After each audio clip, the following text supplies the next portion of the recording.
ഓശാന, കർത്താവിന്റെ നാമത്തിൽ വരുന്നവൻ വാഴ്ത്തപ്പെട്ടവനാകുന്നു. കർത്താവിന്റെ നാമത്തിൽ വരുന്നതായി നമ്മുടെ പിതാവായ ദാവീദിന്റെ രാജ്യവും വാഴ്ത്തപ്പെട്ടതാകുന്നു. സ്വർഗത്തിൽ സമാധാനം, ഉന്നതങ്ങളിൽ സ്തുതി, അത്യുന്നതങ്ങളിൽ ഓശാന. ഈ പരിശുദ്ധമായ ദിനത്തിൽ നാം ഓരോരുത്തരും ഈ പരിശുദ്ധമായ ദേവാലയത്തിനുള്ളിലായിരിക്കുമ്പോൾ ഈ പെരുന്നാൾ ആഘോഷം എന്തിനു വേണ്ടിയാണ്, എപ്രകാരമാണ് നാം ഈ പെരുന്നാൾ ആഘോഷത്തിൽ സംബന്ധിക്കേണ്ടത്, ഇവയൊക്കെ ചിന്തിക്കുന്നതും ധ്യാനിക്കുന്നതും അപ്രകാരം ജീവിതത്തെ ക്രമീകരിക്കുന്നതും ഏറ്റവും ഉചിതമായ സംഗതിയാണ്. രക്ഷിക്കുക എന്ന സ്തുതി ആർപ്പിടുന്ന ഒരു ജനതയ്ക്ക് ഒരു ട്രയംഫൽ എൻട്രി, ഗ്രേറ്റ് എൻട്രൻസിലേക്ക് കർത്താവ് തമ്പുരാൻ വിനയത്തിന്റെ പുറത്ത് കടന്നു വരുന്നതാണ് ഈ പരിശുദ്ധമായ ഓശാന പെരുന്നാൾ. പ്രത്യേകിച്ച് ഒരു വിജയാഘോഷം അല്ലെങ്കിൽ ജയാഘോഷം എന്ന് പറയുന്നത് ഇന്ന് ഈ ലോകത്തെ നമ്മൾ കാണുന്നതിനേക്കാൾ ഉപരിയായിട്ട്, പ്രത്യേകിച്ച് നമ്മുടെ ഈ വിജയാഘോഷവും ജയാഘോഷങ്ങളൊക്കെ ലക്ഷറിയസ് ആയിട്ടുള്ളൂ. എന്നാൽ യേശുരാൻ ഇവിടെ പഠിപ്പിക്കുന്നത് വിനയം കൊണ്ടാണ് അത് ആഘോഷിക്കേണ്ടതെന്ന് നമ്മളെ ഈ പെരുന്നാളിൽ പഠിപ്പിക്കുന്നുണ്ട്. പ്രത്യേകിച്ച് പരിശുദ്ധ പിതാക്കന്മാർ നമ്മെ പഠിപ്പിക്കുന്നത് പരിശുദ്ധ ക്രൂപന്മാരുടെ രഥത്തിൽ എന്നവണ്ണം മാംസമയമായ രഥവും നിന്ദ്യാവാഹനവുമായ കഴുതക്കുട്ടിയുടെ പുറത്ത് യേശുരാൻ ഈ യെരൂശലേം ദേവാലയത്തിലേക്ക് നടത്തുന്ന ഈ യാത്ര, അതിനെക്കുറിച്ച് പറയുന്നത് ഇപ്രകാരമാണ്. തന്റെ പുനരുദ്ധാനത്തിന് ശേഷം നിന്ദ്യവും വിവേകശൂന്യവും കീഴ്പ്പെടാത്തതും മൃഗീയവുമായ നമ്മുടെ സ്വാഭാവിക ശരീരത്തിൽ കെറൂബുകളിൽ എന്നവണ്ണം താൻ കയറി സ്വർഗീയ യെരൂശലേമിലേക്ക് പ്രവേശിക്കും എന്നതിനെ സൂചിപ്പിക്കുന്നതിന് വേണ്ടിയാണ് ഈ കഴുതക്കുട്ടിയുടെ പുറത്തു കയറി യേശുരാൻ യെരൂശലേമിലേക്ക് പോയത് എന്ന് പിതാക്കന്മാർ നമ്മെ പഠിപ്പിക്കുക. മറ്റൊരു തലത്തിൽ നാം ചിന്തിക്കുകയാണെങ്കിൽ ആ കഴുതക്കുട്ടിയെ സംബന്ധിച്ചിടത്തോളം യേശുരാന്റെ ചില സെലക്ഷനുകളുമായി ബന്ധപ്പെട്ട് നിൽക്കുന്നു എന്നും നമുക്ക് യേശുരാന്റെ ജീവിതത്തെ ഉടനീളം പരിശോധിച്ചു കഴിഞ്ഞാൽ മനസ്സിലാകും. അതായത് ആരാലും കയറാത്ത കഴുതക്കുട്ടിയുടെ പുറത്താണ് യേശുരാൻ കയറുന്നത്. ആരെയും വയ്ക്കാത്ത കല്ലറയിലാണ് യേശുരാനെ അടക്കം ചെയ്യുന്നത്. കന്യകയിൽ നിന്നാണ് യേശുരാന്റെ ജനനം. ഇപ്രകാരമുള്ള ചില സെലക്ഷനുകളുമായിട്ട് ബന്ധപ്പെട്ടാണ് ഈ കഴുതക്കുട്ടിയും യേശുരാൻ സെലക്ട് ചെയ്യുന്നത്. കർത്താവിന് വേണ്ടി വേർതിരിക്കപ്പെട്ടവരാണ് നാം ഓരോരുത്തരും.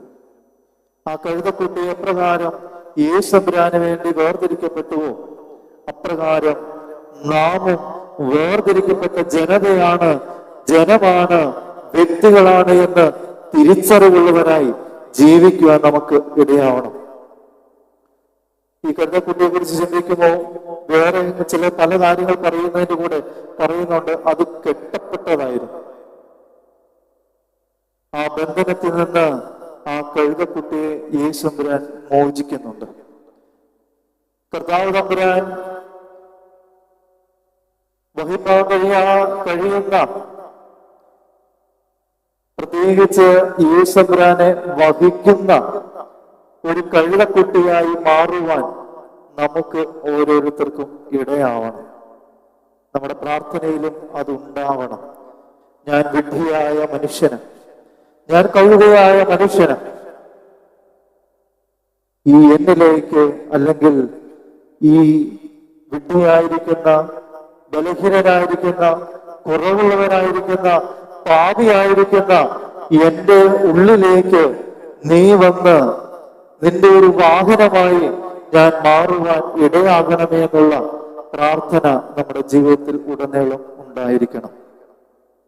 ഉയർപ്പിന്റെ രക്ഷാകരമായ തുറമുഖത്തേക്ക് നമ്മെ എത്തിച്ച സ്വർഗീയ രാജാവായിരിക്കുന്ന യേശു തമ്പുരാൻ നിന്ദ്യാവാഹനമായ കഴുതയുടെ പുറത്ത് കയറി യാത്ര ചെയ്യുന്നു.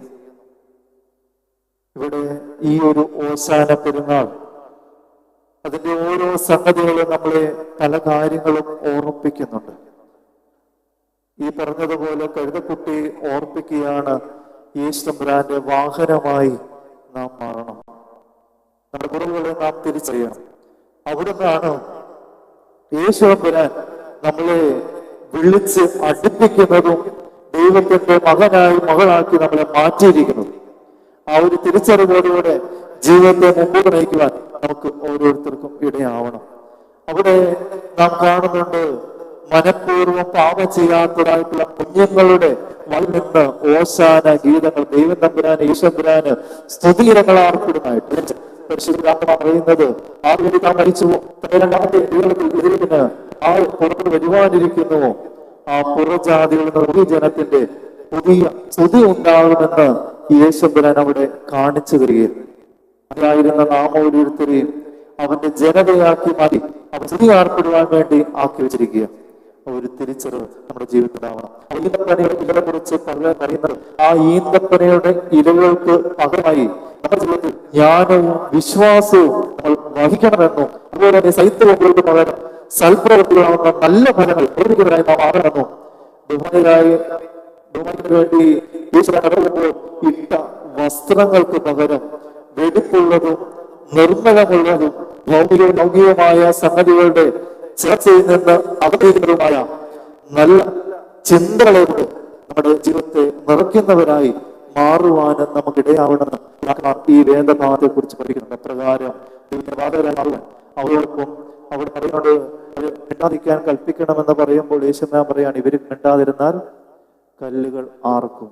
അതുകൊണ്ട് നമ്മളെ തിരഞ്ഞെടുക്കുകയെങ്കിൽ നമ്മൾ നമ്മുടെ സ്തുതി പാടുവാൻ ബാധ്യസ്ഥരാ. നമ്മൾ സ്തുതി പാടിയില്ലെങ്കിൽ കല്ലുകൾ ആർത്ത് വിളിക്കാൻ മറ്റു വരും. അതിനിടയാക്കാതെ ദൈവത്തിനെ സ്തുതിപ്പിച്ചുകൊണ്ട് അനാഥരുടെ അടിക്കുവാനും അവരുടെ പുതിയ സൃഷ്ടികളായി അവരോടൊപ്പം ദാനം ചെയ്യുവാനും ദൈവത്തിന്റെ പരിശുദ്ധാത്മാവ് നമ്മെ ഓരോരുത്തർ ഇടയാക്കട്ടെ എന്ന് പ്രാർത്ഥിച്ചുകൊണ്ട് എന്റെ വാക്കുകൾ ഉപസംഹരിക്കുന്നു. ദൈവം നമ്മെ അവരെയും വാഴ്ത്തി അനുഗ്രഹിക്കട്ടെ.